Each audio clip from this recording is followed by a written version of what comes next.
Hey Fight fans, welcome back to another Top 10 Countdown here on Boxing Legends TV. Well, I'm the greatest, and I'm knocking out all bums. And if you get too small, I'll knock you out. Today, we'll be taking a look at some of the most entertaining boxers in the sport. From the guys who used over-exaggerated defensive moves, to others that would do just about anything to make the fans smile. Here are the top 10 showboaters in boxing.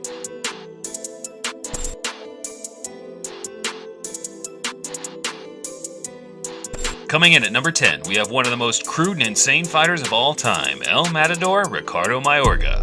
Dile a tu mujer que te dé huevo en la mañana para que te pares a pelear conmigo. No te vayas a tirar como cuando te tiraste con Bernahawk y Flyo. Mayorga had his fair share of achievements in boxing. He is a two-weight world champion and has competed in pay-per-view bouts against some of the biggest stars in modern-day boxing. But that is not what he will be remembered for. He is a madman, a wild animal at times, and he has probably had more fights outside of the ring than he's had inside. His famous arms-down approach in his two bouts against the dangerous power puncher Shane Mosley show you what kind of reckless man he is. 1-2. Look at Mayorga. Fight's on. Let me tell you, Mayorga, this gets Mayorga into it. He just let him hit him a left hand. Look at him. Right hand. Hey, look at Mayorga. Taking the number 9 slot, we have the 6'9" Gypsy King Tyson Fury. All these heavyweights are shit. You're looking at the saviour. Me. Fooled you all on that camera. I'm the fucking man. Always have been, always will be. Klitschko, you're getting knocked out, you fucking prick. As far as entertainment goes, Fury is 10 out of 10. He is one of the most confident trash talkers in the game, and so far, he has had the skill set to back up his words, as he's currently undefeated with a record of 25-0. His confidence as he is. If I can't beat him, I'm going nowhere, am I? If I can't hit him one time, knock him clean out. What use am I? He's a bum from Romania who can't speak English. Useless he looks to me. He's got two cross eyes. He looks like he should be in a disabled place. Never mind in a boxing ring with Tyson Fury. No opponent, too big or small, will stop Tyson from unleashing his war of words before a bout. And in 2015, he finally got his chance to prove to the world that he is more than just talk. As the greatest heavyweight champion of the last 10 years, Vladimir Klitschko gave him an opportunity to fight for titles. But Tyson wanted to do more than just beat him. He wanted to embarrass him during the build-up and the fight itself. I'm interested in all the titles, all them belts you've got on there. I'm interested in breaking your face in. You're boring. I want to rid you out of the heavyweight division. History does not lie. History says all old champions move over for the new ones. I am the new one. And I don't care about all the fights. I don't care about going down in history. I don't care about being a role model. And I couldn't give a fuck what anybody thinks about me, to be honest. I care about beating you. Since winning the titles, Fury has been diagnosed with some form of mental illness and will have to take some time away from the ring. We here at Boxing Legends wish him a speedy recovery and hope to see him entertaining the fans once again in the near future. Yeah, when you grow a pair of balls, come fight me and I'll relieve you of all them belts. And I'll leave that glass chin of yours in shatters all over that ring. No introduction needed for number 8. The pound-for-pound king, Floyd Mayweather, has made some of the best fighters of this era look like journeymen at times, and he loves nothing more than to gloat about his achievements. My name is Money May, and what I do is get money. And if you don't like me, you don't like your motherfucking self. Because I like to get that kick. Floyd uses his defensive skills to frustrate his opponents and regularly pulls faces to let them know that they are not on his level. His most recent bout against Andre Berto was a perfect example of Floyd enjoying himself, taunting and showboating his opponent. Get out of base! Get out of base! Get out of base! Oh, I know you did! Mayweather telling Berto to shut up. He gets you so frustrated that you think you finally have him and you end up too anxious to get to the target. Minutes of Floyd Mayweather's career. He's having fun in there now. If this is his last fight, I guess he's just trying to enjoy these last couple of rounds. Whether it's the end or not, Rocky Marciano has company. I do believe Mayweather has coasted to go 49-0.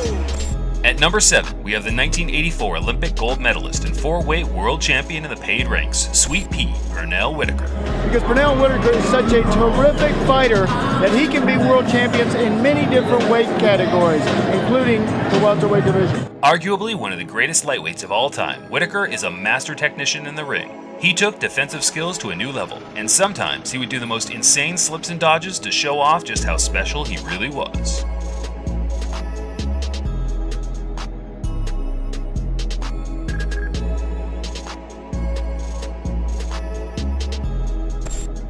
Coming in at number 6, we have the speedy modern-day great Sugar Ray Leonard.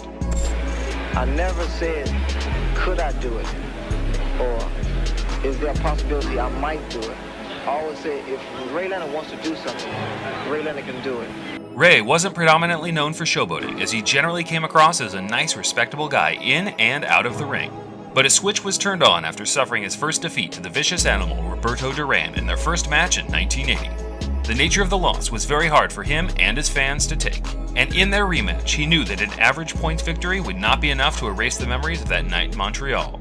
So 5 months later, he went out and avenged it in a way that no one possibly could forget. Into quitting. I think that Ray Leonard proved in the fights with Duran that he was more than a pretty face. At number 5, we have the infamous father and son duo, Chris Eubanks Sr. and Jr. You know, I have a lot of people who say that sometimes in the ring I show off a little bit too much, but it's not. There's a difference between showmanship and showing off. You know, at the end of the day, it is a fight, but it's also an entertainment business. So you know, you gotta fight, and if you can look good while you're doing it, then look good while you're doing it. These two are certainly not ones to shy away from a bit of publicity, so I think they'll appreciate the fact that we listed them together here.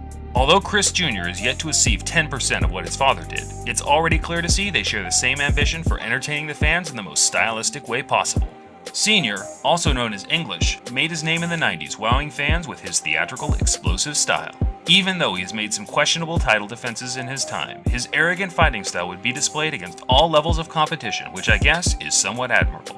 His son is starting to knock on the door for the world title level now, and it's yet to be seen if he will continue doing the moonwalk against the top guys. Gennady Golovkin, man, I'm coming for you. I'm coming for your belts, man. Everyone's scared of you. For some reason, people think you're the indestructible man. You're not, and I'm coming. And if I can't get you, Saunders, you are coming as well. You're getting it. Anybody out there with a world title, I'm coming for it. Making his way in at number 4, we have the late great legend, Muhammad Ali. I told you, I'm the real champion. I told you, I'm the champion of the world. All of you bow. All of my critics call. You will struggle to find a single man, woman, or child that hasn't seen or heard of the greatest, Muhammad Ali, whether it be for his inspirational quotes and poems or his amazing charity work and peacekeeping missions. Boxing fans will likely remember him for his incredible ring savvy in the 60s. The dancing around the ring was seen as a gimmick at first, and no one could take him seriously, until he faced the Mike Tyson of his day, Sonny Liston, in 1964, and put on a boxing clinic, beating him into submission. That's when people started realizing his style was incredibly effective, as he became by far the greatest heavyweight of the decade. His infamous match against Ernie Terrell in 1967 perfectly displays his ring dominance and showboating skill.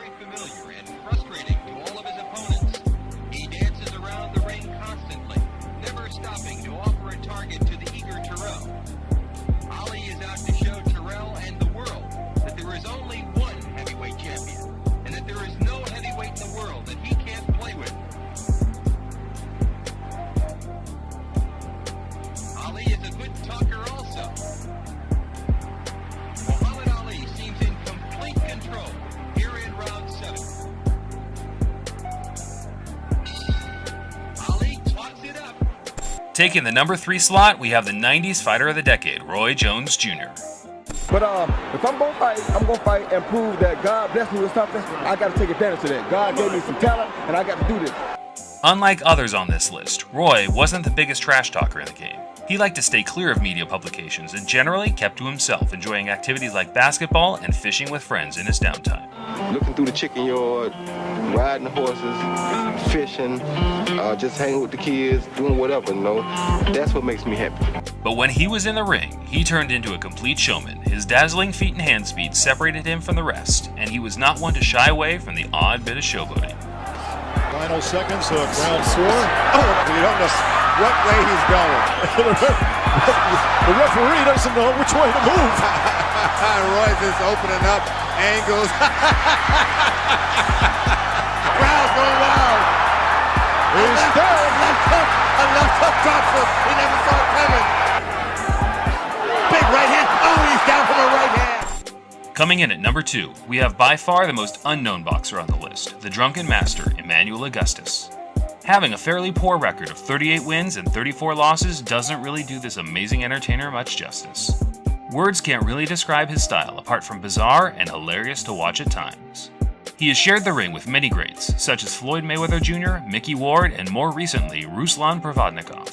Essentially coming up short in all of his major bouts, he has to be labeled a journeyman, but can you guys imagine how great it would be if all journeymen fought like this?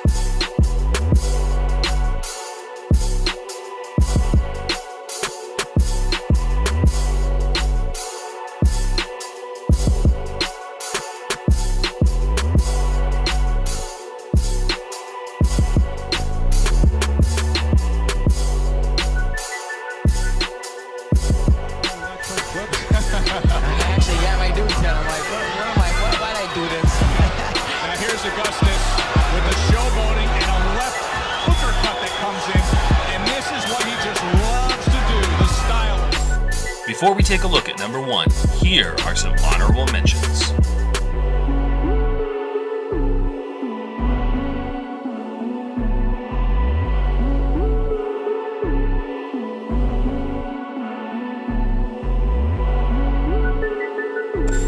Coming in at number 1, we have none other than the dancing master himself, Prince Naseem Hamed. The showmanship, the vault into the ring, the leopard skin trunks, all of those things made him what he was. People want to be entertained. He was rock star. I was too strong, too fast, and too good, and I'm world champ. Our pick for the number 1 most entertaining boxer of all time was a quick and easy decision to make. Hamed wanted nothing more than to put smiles on all the faces of boxing fans around the world as he played with his opponents like it was a game of fight night on easy mode.